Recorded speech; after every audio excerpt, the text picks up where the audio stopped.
Hola, voy a comentar algunos aspectos relacionados con la matemática y que nos permiten abordar estos tres conceptos: la modelación, la optimización del modelo y la proyección a partir de estos. Voy a tomar como ejemplo este problema que tiene que ver con los peces de un lago, con H como parámetro llamado razón de pesca. Esto es la cantidad de peces que se pueden extraer por año. La tasa de crecimiento está dada por esta función. Bueno, ahí vamos a tomar h igual a 75 para el ejemplo, y en otro tiempo con todo lo que vamos a hacer se podía esbozar la gráfica. Pero en particular ahora vamos a encontrar el valor de el año en el cual la tasa de crecimiento es máxima. Muy bien. Les decía, en otro tiempo se pedía esbozar la gráfica. Ahora tenemos recursos. Esta gráfica se hizo con GeoGebra y tenemos Excel que nos puede ayudar a hacer una tablita y calcular valores, dar distintos valores a los años. Obviamente hablar de menos 30 años no tiene sentido, pero el modelo matemático utilizado para este problema es mucho más amplio que el problema mismo. Así es que podemos tomar valores negativos o digamos hasta el infinito, que no tendría mucho sentido para la pesca en un lago. Pero bueno, ahora tenemos estos recursos, y lo que podemos observar es que si cambiamos valores para el número de años, obviamente obtenemos valores distintos para la para la población de peces que puede haber en el lago. Y ese cambio se puede ver en la tabla y se puede ver en la gráfica. Se puede ver que cambia. Pero la cuestión es cómo medir el cambio. Voy a dejar por lo pronto el pendiente del problema, y voy a tratar de explicar cómo es que la matemática ayuda a medir ese cambio.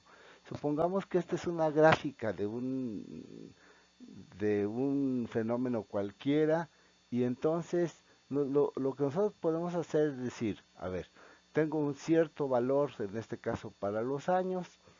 Si incremento ese valor, pues obtengo uno, obviamente desplazado hacia la derecha, y se puede ver que hay diferencias en cuanto a el valor que puede tener la función para cada uno de estos años, o sea, el valor que puede tener la cantidad de peces o la población de los peces en el lago. Bien, ¿qué hace la matemática? Estos dos los vamos a convertir en dos puntos por donde vamos a hacer pasar una recta. Esta recta, cuando intersecta el eje X, forma un ángulo. Muy bien, vamos a llamar P y Q a esos puntos.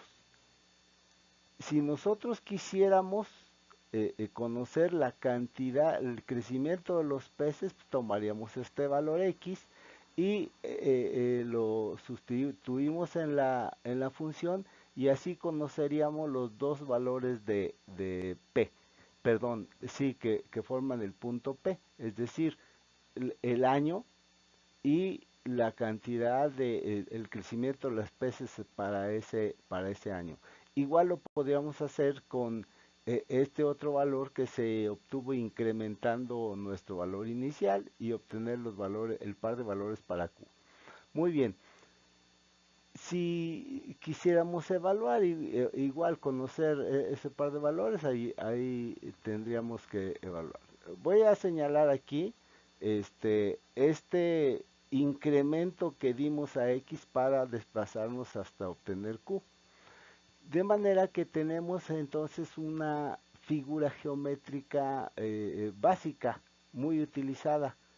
Y de esa tendríamos el valor h y el valor este que acabo de representar con una llave, que son los catetos de esa figura. En particular, ese último cateto lo obtendríamos de la diferencia de evaluar x más h en la función y x. Así que la tangente del ángulo de inclinación de esa recta se obtendría con esta expresión. Y en particular se hizo más práctico que en lugar de la tangente del ángulo se introdujera un valor llamado pendiente, representado por m. Muy bien. En, en este caso reproduzco la misma figura acá, pero pensemos que Q se desplaza un poco a la izquierda. Es decir, este valor de h se ve reducido. Y ahora pensemos para este valor de la pendiente que se modificó. La recta secante que yo tenía ahora tiene una inclinación distinta y de esta manera se va midiendo el cambio, pero de entre P y Q. Pero ¿qué tal si desplazáramos Q de manera que quedara exactamente en el mismo lugar donde está P? Es decir, en este punto se convierte en lugar de recta secante en una recta tangente.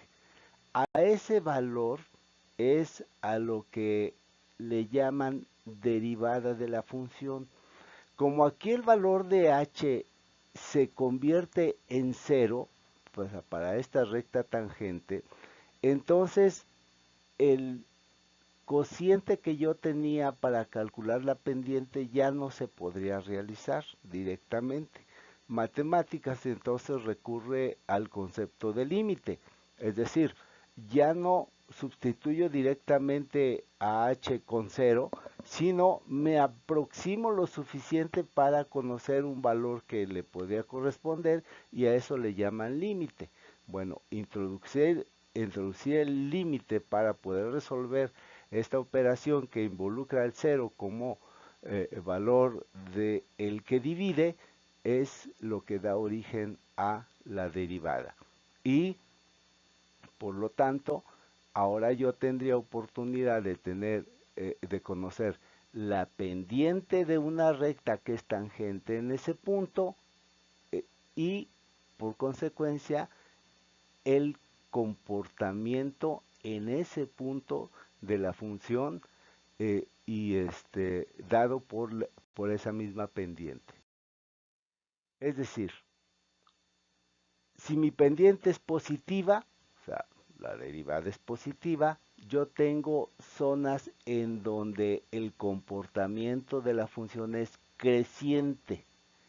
Si mi pendiente es negativa, tengo puntos en donde la función es decreciente y en particular aquellos puntos en donde la pendiente es cero es donde yo voy a encontrar el máximo valor de la función o en su defecto, que no es el caso de nuestro ejemplo, el mínimo valor.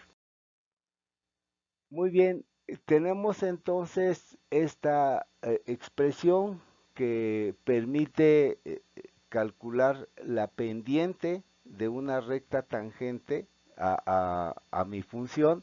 Bueno, vamos a deducir una fórmula que nos permita derivar funciones algebraicas. Voy a tomar como ejemplo una función sencilla, 3x cuadrada. Si yo quiero aplicar la fórmula, debo conocer f de x más h. Aquí lo represento. X era ahora sustituida por x más h. Si desarrollo el binomio, obtengo estos valores. haciendo el producto de 3 por lo que resultó del binomio, tendría 3x cuadrada más 6xh más 3h cuadrada. Como yo necesito en realidad conocer la pendiente, entonces calculo el límite para esa expresión.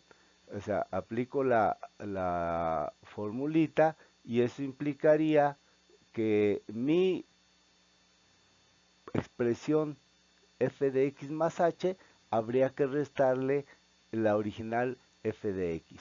Eso me lleva a eliminar el término 3x cuadrada y para mayor comodidad el resultado, como h es como un denominador, construyo estas dos expresiones en donde h entre h me da 1 y h cuadrada entre h me da h. Bueno, aplicado el límite ahí, como h tiende a 0, vale a 0, 3h se elimina y mi resultado va a ser 6x. Eso quiere decir que si yo tengo una función como 3x cuadrada, su derivada es 6x. Si generalizo, yo tendría una constante que multiplica la variable y esta está elevada a un exponente. La función entonces se va a obtener, como pueden ver, con el producto de la constante que multiplica al exponente y al exponente hay que restarle 1. Ese es el comparativo que se puede hacer.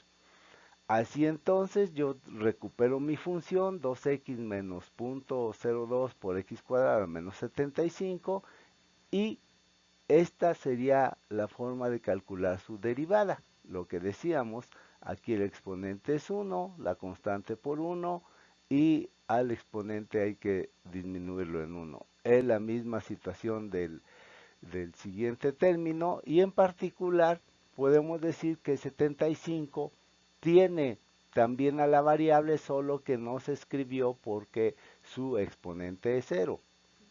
Recordar que cualquier cantidad que se eleva a las 0 potencias, su resultado es 1. Así es que yo tendría el mismo 75, pero aplicando la formulita, entonces mi exponente multiplica la constante y eso hace que todo este término se anule, es decir, porque vale 0.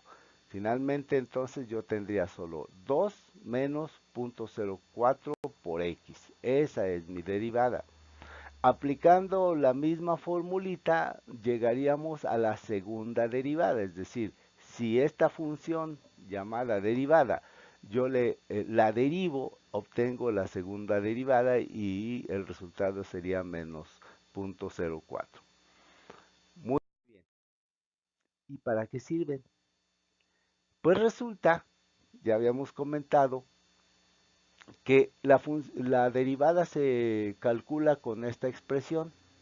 Si yo quisiera calcular la segunda derivada, ahora el lugar de la función pasa a ser ocupado por la función llamada derivada. En particular, analicemos el cociente para la segunda derivada, en donde, como decía, intervienen ya la derivada como función. Bien, pero en particular, si hablamos de aquellos casos en donde la derivada es 0, que como recordarán decíamos son los casos en que se presenta un máximo o un mínimo. Si esto es así, entonces ya solo me quedaría la derivada evaluada para x más h. Ahora, para este cociente, como en todas las operaciones, mis posibilidades son 3. Una, que al realizarla el resultado sea positivo, que sea negativo o que resulte 0. Vamos a analizar cada uno de los casos. En el caso de que el cociente sea positivo, es porque tanto numerador como denominador tienen el mismo signo, es decir, ambos pueden ser positivos o ambos pueden ser negativos. ¿Qué pasa en ese caso? bueno, perdón, primero veamos el caso en que son negativos. Ahí los signos deben ser distintos, es decir, si uno es positivo, el que divide debe ser negativo. Y al revés, si es negativo, el que divide debe ser positivo. Veámoslo gráficamente. Supongamos un valor de x, que es en donde tenemos nosotros posibilidades de que haya un máximo o un mínimo. Recuerden que estamos hablando del caso de en que la derivada es cero, por eso tenemos este cociente. Y vemos el caso en que el cociente es positivo, es decir, el, ambos signos son positivos. Esto, si el incremento h es positivo, eso me desplaza a la derecha, y si la derivada evaluada para x más h es positiva, entonces yo tendría una recta como la que se muestra. En cambio, si el incremento es negativo, a mí me movería a la izquierda y la recta sería negativa, como esta que se está mostrando. Si eso es así, entonces yo tendría una función que decrece y luego crece.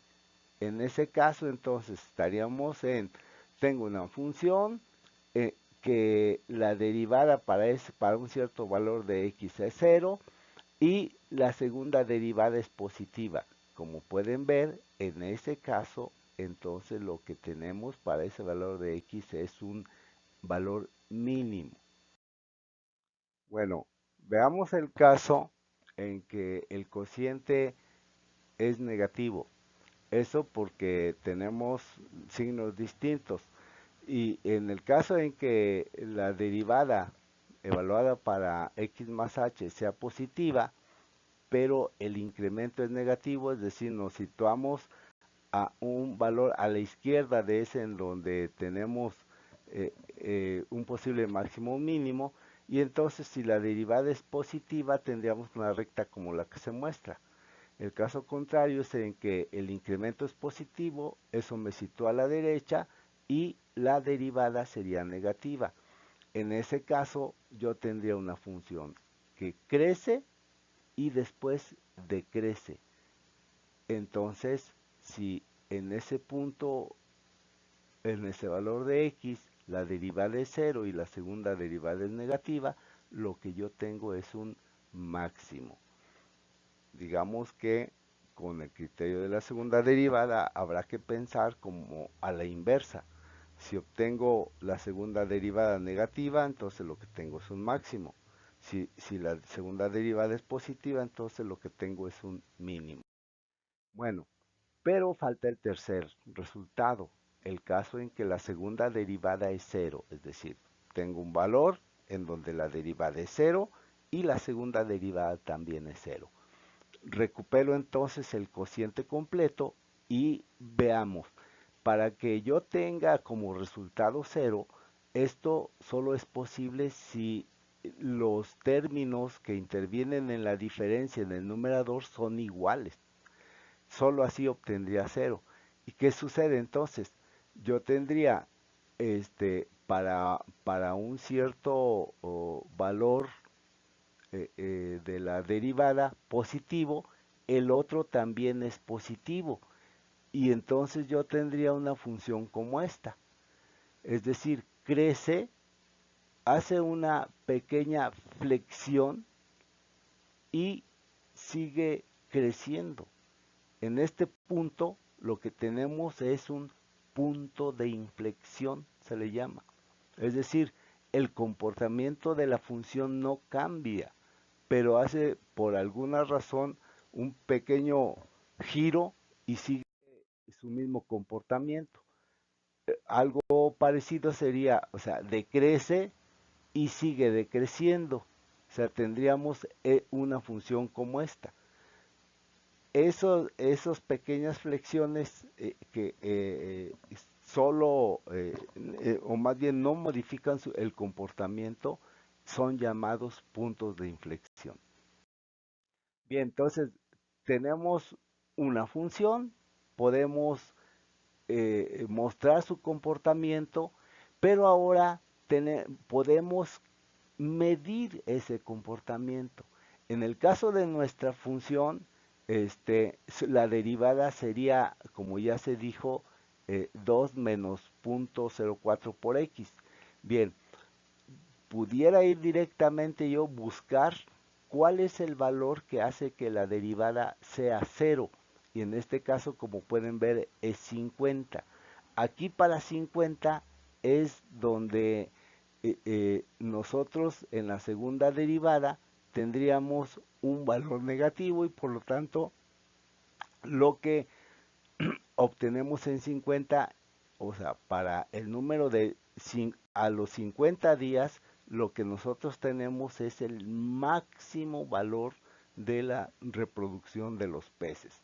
Si quisiéramos conocer ese valor, vamos a la función original y la evaluamos para ese valor de 50 y lo que obtendríamos sería menos 25. ¿Por qué negativo? Pues porque así andan las situaciones respecto a la pesca. O sea, eso no es nada raro. Aquí mostramos ese valor máximo al final, o sea, siendo negativo es el máximo que se puede tener. Todos los demás, por decirlo así, serían más negativos todavía. Muy bien, entonces con estos elementos nosotros podemos ver, o sea, en un momento dado, un modelo matemático nos permite, ya sea de manera tabular como hacer predicciones, anticiparnos. Eso es muy valioso en cualquier fenómeno que se analiza. O sea, yo puedo jugar, eh, por decirlo de alguna manera, con los valores de los días para distintos días, saber cuál sería la tasa de reproducción de los peces en ese lago. Son negativos en este caso, pero con la derivada conocer cuál es el comportamiento. Veo yo, por ejemplo, que es decreciente hasta un cierto valor. Hay un momento en que alcanza su máximo valor, eso lo supimos porque lo evaluamos en la segunda derivada, y decrece esa población de los peces en el lago. Bien, eso se puede hacer gráficamente y son los recursos con los que contamos echando mano de la matemática para analizar cualquier situación. Muchas gracias por su atención.